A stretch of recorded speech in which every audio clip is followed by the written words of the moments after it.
Praise the Lord. Hallelujah. പരിശുദ്ധാത്മാവിനെ കുറിച്ച് ധ്യാനിക്കുമ്പോൾ നമ്മൾ മനസ്സിലാക്കേണ്ട മറ്റൊരു വസ്തുതയുണ്ട്. ഒരു വ്യക്തി പരിശുദ്ധാത്മാവിനെ നഷ്ടപ്പെടുത്തി കഴിഞ്ഞാൽ എന്ത് സംഭവിക്കും എന്നുള്ളതാണ്.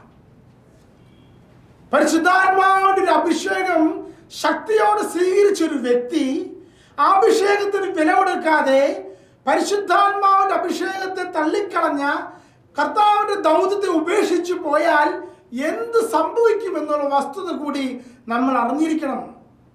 പ്രിയപ്പെട്ട സഹോദരങ്ങളെ, ഇപ്രകാരം നമ്മൾ കാണപ്പെടുന്ന ഒരു വ്യക്തി, ബൈബിളിലുള്ള ഒരു വ്യക്തി, അത് യഹൂദന്മാരുടെ ഇസ്രായേൽക്കാരുടെ ആദ്യത്തെ രാജാവായ സാവൂളാണ്. സാവൂളിനെ ദൈവം തെരഞ്ഞെടുത്തു. സാമുവേൽ പ്രവാചകൻ സാവൂളിനെ അഭിഷേകം ചെയ്തു. അവൻ പരിശുദ്ധാത്മാവിൽ നിറഞ്ഞു. എന്നാൽ പലവട്ടം അവൻ പാപം ചെയ്യുകയാണ്. പുരോഹിതർ മാത്രം ബലിയർപ്പിക്കേണ്ട സന്ദർഭത്തിൽ സാമുവേൽ പ്രവാചകനെ കാണാതെയായപ്പോൾ അവൻ ബലിയർപ്പിക്കുന്നത് നമുക്ക് ബൈബിളിൽ കാണാം. ഇപ്രകാരം ഒരു അനുസരണക്കേട് കാണിക്കുമ്പോൾ, യുദ്ധത്തിന് പോകുമ്പോൾ കർത്താവിന്റെ നിർദ്ദേശം പാലിക്കാതെ അവൻ പോയി തിരിച്ചു വന്നപ്പോൾ അവൻ അനുസരണം കാണിക്കുന്നില്ല എന്നുള്ള വസ്തുത മനസ്സിലാക്കി അവനിൽ നിന്ന് ദൈവം മുഖം മറയ്ക്കുന്ന പരിശുദ്ധാത്മാവിനെ തിരിച്ചെടുക്കാൻ ആഗ്രഹിക്കുന്ന രംഗം ബൈബിളിലുണ്ട്. അതിനുശേഷം ദൈവം ദാവീദ് എന്നൊരു കൊച്ചു പയ്യനെ തിരഞ്ഞെടുക്കുന്നു. അവനെ സാമുവേൽ പ്രവാചകൻ അഭിഷേകം ചെയ്യുന്നു. ഇപ്രകാരം അഭിഷേകം ചെയ്തപ്പോൾ ആ വചനപ്രകാരമാണ് പറയുന്നത്, അന്ന് മുതൽ കർത്താവിന്റെ ആത്മാവ് ദാവീദിന്റെ മേൽ ശക്തമായി ആവസിച്ചു. സാമുവേൽ റാമയിലേക്ക് പോയി. കർത്താവിന്റെ ആത്മാവ് സാവൂളിനെ വിട്ടുപോയി. അവിടെ നയിച്ചൊരു ദുരാത്മാവ് അവനെ പീഡിപ്പിച്ചു. Praise the Lord. പ്രിയപ്പെട്ട സഹോദരങ്ങളെ, സാവൂളിൽ ദൈവത്തിന്റെ ആത്മാവ് പ്രവർത്തനം ആരംഭിച്ചപ്പോൾ, പഴയ നിയമത്തിൽ നമുക്കറിയാം, ഒരു വ്യക്തിയിൽ നിന്ന് മറ്റൊരു വ്യക്തിയിലേക്ക് ആത്മാവ് പകരപ്പെടുകയാണ് ചെയ്യുന്നത്. അങ്ങനെ ദാവീദിലേക്ക് സാവൂളിൽ നിന്ന് ആത്മാവ് എടുത്തു മാറ്റപ്പെട്ടുകൊണ്ട് ദാവീദിലേക്ക് അഭിഷേകം കടന്നു ചെന്നപ്പോൾ സാവൂളിൽ നിന്ന് പരിശുദ്ധാത്മാവ് വിട്ടുപോവുകയും ആ സ്ഥാനത്തേക്ക് ഒരു ദുരാത്മാവ് പ്രവേശിക്കുകയും ചെയ്തു.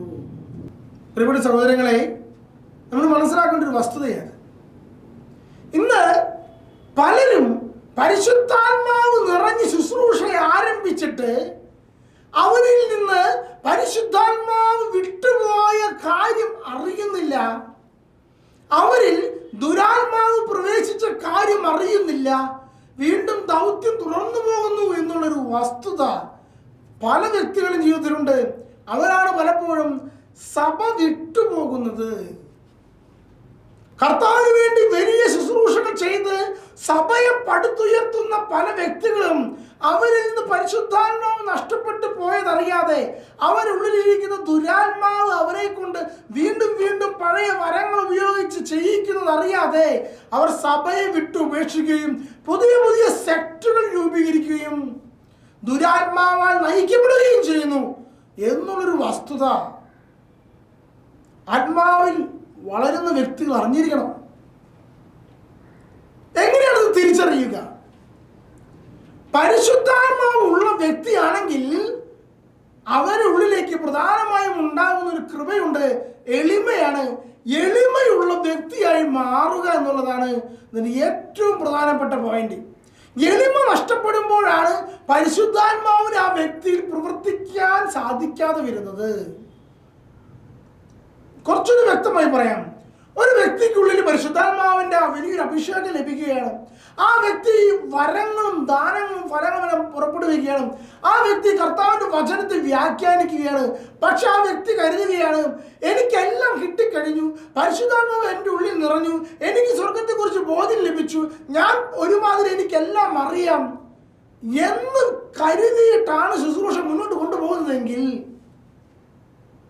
ആ വ്യക്തിക്കുള്ളിൽ സ്വതവേ തന്നെ ഒരു അഹങ്കാരത്തിന്റെ ശ്രേണി കടന്നു വന്നിരിക്കുകയാണ്. പിന്നെ പരിശുദ്ധാത്മാവിന് ആ വ്യക്തിക്ക് വേണ്ടി ഒന്നും ചെയ്യാൻ സാധ്യമല്ല, അവിടെ വെച്ച് കഴിഞ്ഞു.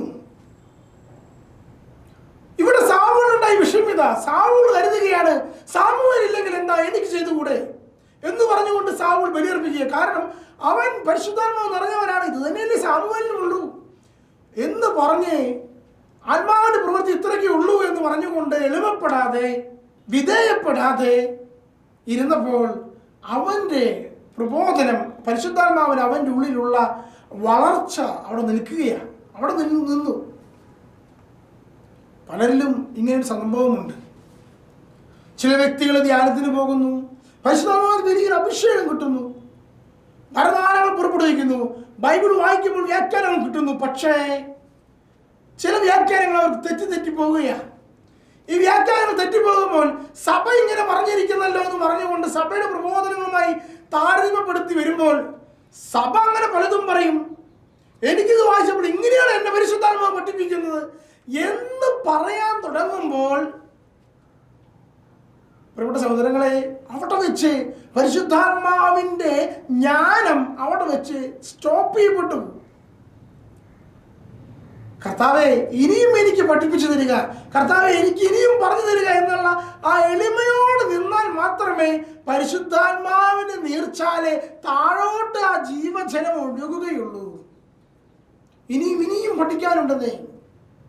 എത്രയോ പേരാണെന്നറിയാമോ കത്തോലിക്ക സഭയുടെ യഥാർത്ഥ പ്രബോധനം അറിയാതെ, അത് പഠിക്കാൻ ആഗ്രഹിക്കാതെ, ഇതാ എനിക്ക് കിട്ടിയത് പൂർണ്ണമായി എന്ന് കരുതിക്കൊണ്ട്, എനിക്ക് കിട്ടിയ അഭിഷേകത്തിന്റെ വെളിച്ചത്തിൽ ഞാൻ വായിക്കുമ്പോൾ എനിക്ക് ചിലതൊക്കെ മനസ്സിലാവുമെന്ന് പറഞ്ഞുകൊണ്ട് അവർക്കിഷ്ടമുള്ള രീതിയിലേക്കുള്ള വ്യാഖ്യാനത്തിലേക്ക് കടന്നു ചെല്ലുകയും സഭയുടെ പ്രബോധനത്തിൽ തെറ്റിപ്പോവുകയും ചെയ്യുന്നു. മറ്റു വഴിയെ കേട്ടിട്ടുള്ള പല കിംവദന്തികളും കടകഥകളും കേട്ടിട്ട് അവയിലേക്ക് ശ്രദ്ധ കൊടുത്തുകൊണ്ട് വചനത്തെ അതിനോട് ചേർത്ത് വെച്ചിട്ട് അവരുടേതായ വ്യാഖ്യാനം കൊണ്ടുവരുമ്പോൾ പ്രിയപ്പെട്ട സഹോദരങ്ങളെ, പരിശുദ്ധാത്മാവിൽ നിന്ന് അകന്നു പോവുകയാണ്. ഇങ്ങനെയുള്ള വ്യക്തികൾക്ക് സംഭവിക്കുന്നത് അറിയാമോ? ഇങ്ങനെയുള്ള വ്യക്തികളിലേക്ക് ആ ഒരു സ്പിരിറ്റ്, ദുരാത്മാവിന്റെ സ്പിരിറ്റ് പ്രവേശിക്കുന്നുണ്ട്. അതോടുകൂടി ആ ദുരാത്മാവിന്റെ സ്പിരിറ്റ് പ്രവേശിക്കുന്നതോടുകൂടി ആ വ്യക്തിക്ക് ഒരു മാറ്റം ഉണ്ടാകും. ആ വ്യക്തി പറഞ്ഞതിനും അപ്പുറത്തേക്ക് മറ്റൊന്നുമില്ലെന്നും, ആ വ്യക്തി പറയുന്നതാണ് ശരിയെന്നും, ആ വ്യക്തി തനിക്ക് വേണ്ടി, സഭയ്ക്ക് വേണ്ടി ജനങ്ങളെ കൂട്ടുന്നതിന് പകരം തനിക്ക് വേണ്ടി ആളുകളെ കൂട്ടാൻ ശ്രമിക്കുവാനും സഭ പറയുന്നത് തെറ്റാണെന്ന് പ്രബോധിപ്പിക്കാനും ആരംഭിക്കുകയാണ്. ഇവിടെ എന്താ സംഭവിച്ചത്? പരിശുദ്ധാത്മാവിന്റെ പ്രവർത്തനത്തിന് പകരം ദുരാത്മാവിന്റെ പ്രവർത്തനങ്ങൾ കടന്നു വരികയാണ്. 2000 വർഷമായിട്ടുള്ള കർത്താവിന്റെ സഭയുടെ പ്രബോധനത്തിന്റെ ആ വലിയൊരു മഹത്വം ഉപേക്ഷിച്ചിട്ട് താൻ ദൈവത്തെ അനുഭവിച്ച നിസാരമായ വർഷങ്ങളുടെ അനുഭവ സമ്പത്താണ് ശരി എന്ന് പറയുമ്പോൾ ചിന്തിച്ചുകൂടെ തെറ്റുപറ്റി എന്നുള്ള വസ്തുത? 2000 വർഷത്തെ സഭയുടെ പ്രബോധനം തെറ്റായിരിക്കൂ?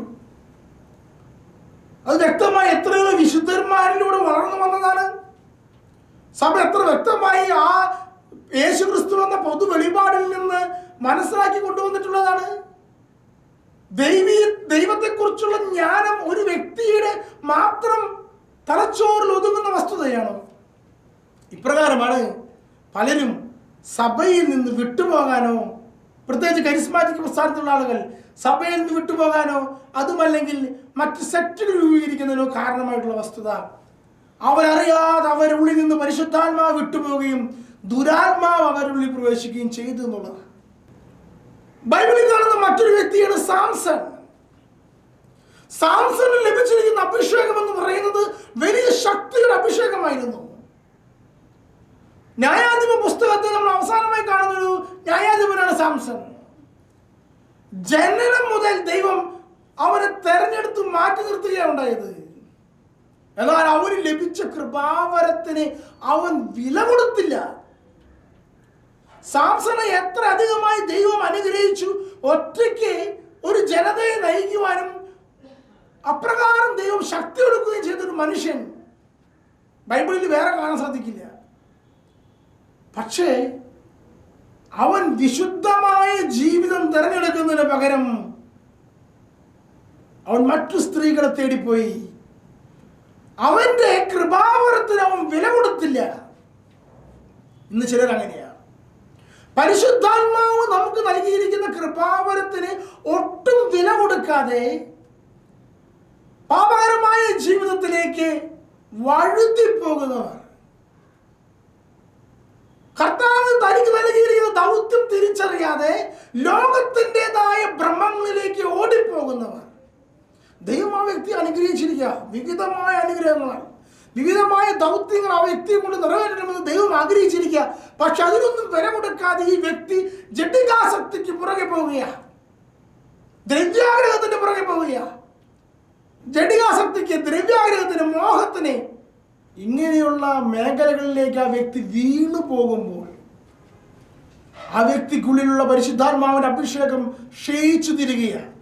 ഇങ്ങനെയുള്ള വ്യക്തികളുടെ അവസാന സ്ഥിതി എന്ന് പറയുന്നത് സാംസന്റെ കഥയിൽ തന്നെ നമുക്ക് കാണാൻ സാധിക്കും.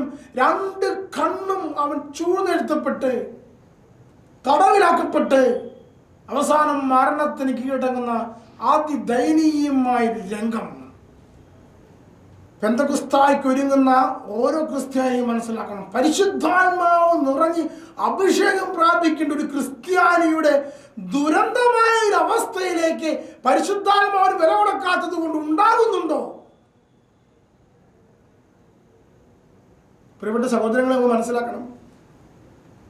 സത്യത്തെക്കുറിച്ച് പൂർണ്ണമായ അറിവ് ലഭിച്ചതിന് ശേഷം അവൻ പിന്തിരിയുകയാണെങ്കിൽ അവനെ രക്ഷിക്കുവാനായി മറ്റൊരു സുവിശേഷമില്ല. ഇപ്പോ മറ്റു മതത്തിലെ വ്യക്തികളോ പാപകരമായ ജീവിതത്തിൽ കർത്താവ് അറിയാതെ ജീവിക്കുന്ന വ്യക്തികളൊക്കെ ആണെങ്കിൽ അവരോടൊരു സുവിശേഷം പറയാനുണ്ട്. യേശുക്രിസ്തുവിന്റെ സുവിശേഷം അവരെ മാനസാന്തരപ്പെടുത്തിയേക്കാം. അവർക്ക് വീണ്ടും രക്ഷയിലേക്ക് വരാനുള്ള അവസരമുണ്ട്. മരിക്കുന്നതിന് മുമ്പ് ഒരുപക്ഷെ അവർ രക്ഷയിലേക്ക് എത്തിയേക്കാം. ഒരുപക്ഷെ ദൈവസന്നിധിയിൽ കർത്താവിനെ കുറിച്ച് അറിഞ്ഞില്ല എന്നുള്ളതിന്റെ ഒരു ഇളവ് അവർക്ക് ലഭിച്ചേക്കാം. എന്നാൽ യേശുക്രിസ്തുവിനെ കുറിച്ച് പൂർണ്ണമായ അറിവ് ലഭിച്ചതിന് ശേഷം, രക്ഷയെ കുറിച്ച് പൂർണ്ണമായ അറിവ് ലഭിച്ചതിന് ശേഷം, പരിശുദ്ധാത്മാവിനെ കുറിച്ച് പൂർണ്ണമായ അറിവ് ലഭിച്ചതിന് ശേഷം ആ വ്യക്തി തിരികെ കർത്താവിനെ ഉപേക്ഷിച്ച് പോയാൽ അവനെ രക്ഷിക്കുവാൻ വേറെ എന്ത് സുവിശേഷമാണുള്ളത്? അവനെ രക്ഷിക്കുവാൻ വേറെ ആര് രക്ഷകനായിട്ടുണ്ട്? ഇതത് ദയനീയമായ ഒരു അവസ്ഥയാണെന്ന്. അവൻ ചൂണ്ടിക്കാണിക്കുന്ന പാപി രക്ഷപ്പെട്ടേക്കാം, പക്ഷെ അവനെ രക്ഷിക്കാൻ ആർക്കും കഴിയാത്തൊരു അവസ്ഥയിലേക്ക് ചെല്ലും. കാരണം അവന് സുവിശേഷം അറിയാം, അവന് രക്ഷപ്പെടാനുള്ള വഴി അറിയാം, അവന് രക്ഷകനെ അറിയാം, അവന് പരിശുദ്ധാത്മാവനെ അറിയാം, എന്നിട്ടും അവൻ ഉപേക്ഷിച്ചു പോയി. അതിദയനീയമായൊരവസ്ഥ. ഒരിക്കലേ ഒരു നിരീശ്വരവാദിയായ 19 വയസ്സുള്ള ഒരു പയ്യൻ, അവനോട് ഞാൻ ധ്യാനത്തെക്കുറിച്ച് പറഞ്ഞു. പരിശുദ്ധാത്മാവ് വന്നു കഴിഞ്ഞാൽ വലിയൊരു അഭിഷേകം ലഭിക്കുമെന്നൊക്കെ അവൻ പറഞ്ഞു കൊടുക്കുക. ഇങ്ങനെ പറഞ്ഞു കൊടുക്കുന്ന സമയത്ത് അവൻ എന്നോട് പറയുക, ഞാൻ ചെറുപ്പം മുതൽ ധ്യാനത്തിന് പോയിട്ടുള്ളതാ. എനിക്ക് 13 വയസ്സുള്ളപ്പോൾ ഞാൻ അപ്പത്തിൽ യേശു ക്രിസ്തുവിനെ കണ്ണുകൊണ്ട് കണ്ടു. എനിക്കൊരു ദർശനമുണ്ടായി. ഞാൻ ശരിക്കും യേശുവുമായി സംസാരിച്ചിട്ടുണ്ട്. അപ്പോൾ എനിക്ക് വലിയ സന്തോഷമായി. അവന് വെളിപാടിലൂടെ കർത്താവിനെ കാണാൻ കഴിഞ്ഞിട്ടുണ്ട്. എന്നിട്ട് നീ എന്തേ ദൈവത്തെ ഉപേക്ഷിച്ചത്? എന്നിട്ട് എന്തേ നീ യേശുവിൽ വിശ്വസിക്കാത്തത്? എന്നിട്ട് എന്തേ നീ നിരീശ്വരവാദിയായി നിൽക്കുന്നത്? അപ്പോൾ അവൻ പറയുക, അതൊരു ഹാലൂസിനേഷനാണ്. കഞ്ചാവ് കഴിച്ചാലും ഇതുപോലൊക്കെ പലതും കാണും. ഞാൻ ധ്യാനമന്ദിരത്തിൽ നിന്ന് കൈ കൊട്ടി പാടിയപ്പോൾ, ആ ഒരു ഹരം കൊണ്ടപ്പോൾ, ഓർഗന്റെ സൗണ്ടൊക്കെ ഇങ്ങനെ ഉയർന്നു വന്നപ്പോൾ, എല്ലാവരും ഉച്ചത്തിൽ സ്തുതിക്കുമ്പോൾ എനിക്കുണ്ടായ വെറും ഒരു ഹാലുസിനേഷൻ മാത്രമായിരിക്കും ആ യേശുവിൻ്റെ വെളിപാട് എന്ന് പറയുക. നിസ്സാരമായി ദൈവത്തെ മുഖാമുഖം കണ്ട ആ വെളിപാടിൻ്റെ അനുഭവം ലഭിച്ച മനുഷ്യൻ നിസ്സാരമായി അതിനെ ഉപേക്ഷിച്ചു പോയി. അവൻ ആര് രക്ഷിക്കും? പ്രിയപ്പെട്ട സഹോദരങ്ങളെ, ഇങ്ങനെയുള്ള വ്യക്തികളുണ്ട്. പരിശുദ്ധാത്മാവിന്റെ അഭിഷേകം ലഭിച്ചിട്ട് അതിനുപേക്ഷിച്ചു പോയാൽ അവരാത്മാവിനെ രക്ഷിക്കാൻ മറ്റൊരു വഴിയില്ല. അവർ തന്നെ തിരികെ വരണം. ഇതാണ് ധൂർത്തപുത്രന്റെ ഉപമ പറയുന്നത്. ധൂർത്തപുത്രൻ പിതാവിന്റെ സന്നിധിയിൽ നിന്ന് സകല സൗഭാഗ്യങ്ങളും അനുഭവിച്ചതിന് ശേഷം അത് ഉപേക്ഷിച്ചു പോയവനാ. അവൻ തന്നെ തിരികെ വരണം. അവനെ തേടി നല്ല ഇടയനെ പോലെ പിതാവ് പുറകെ പോയില്ല. അവനെ തേടി നാണയത്തെ അന്വേഷിച്ചു വിധവയെ പോലെ പിതാവ് പുറകെ പോയില്ല. പിതാവ് കാത്തിരിക്കുക മാത്രമേ ചെയ്യുകയുള്ളൂ. പ്രിയപ്പെട്ട സഹോദരങ്ങളെ, പരിശുദ്ധാത്മാവ് ലഭിക്കുക എന്ന് പറഞ്ഞു കഴിഞ്ഞാൽ, ആ വലിയൊരു അഭിഷേകം, പെന്തക്കോസ്താർ അഭിഷേകം ലഭിക്കുക എന്ന് പറഞ്ഞു കഴിഞ്ഞാൽ അതിൽ സ്ഥിരതയോടെ നിൽക്കുവാനുള്ള ഒരു വിളി കൂടി ഉണ്ടെന്ന് മനസ്സിലാക്കണം. അതിന് വേണ്ടതെന്നറിയാമോ? പരിശുദ്ധാത്മാവിനെ സ്നേഹിക്കാൻ പഠിക്കണം. ഏത് പാപത്തിനും ഞാനും പരിശുദ്ധാത്മാവും തമ്മിലുള്ള ബന്ധത്തെ ഉപേക്ഷിക്കാൻ ഞാൻ വിട്ടുകൊടുക്കില്ലെന്നുള്ളൊരു പിടിവാശി സ്വന്തം ഉള്ളിൻ്റെ ഉള്ളിൽ നിന്നുണ്ടാവണമെന്നേ. പരിശുദ്ധാത്മാവിന് വിധേയപ്പെടുവാൻ, പരിശുദ്ധാത്മാവിൽ നിന്ന് ഇനിയും എനിക്ക് കേൾക്കണം, ഇനിയും എനിക്ക് അറിയണം എന്നുള്ള ഒരു വിധേയതത്തോടെ കുമ്പിട്ട് നിൽക്കുവാൻ, അതിനുള്ളൊരു വിധേയത്വം ഉണ്ടാവണമെന്നേ. പരിശുദ്ധാത്മാവ് പറയുന്നത് അനുസരിക്കുവാനുള്ള ഒരു വിധേയത്വം ഉണ്ടാവണമെന്നേ. അങ്ങനെ ഒരു കൃപ ലഭിക്കുന്നതിന് വേണ്ടി പ്രാർത്ഥിക്കാം. ദൈവം നമ്മെ അനുഗ്രഹിക്കട്ടെ.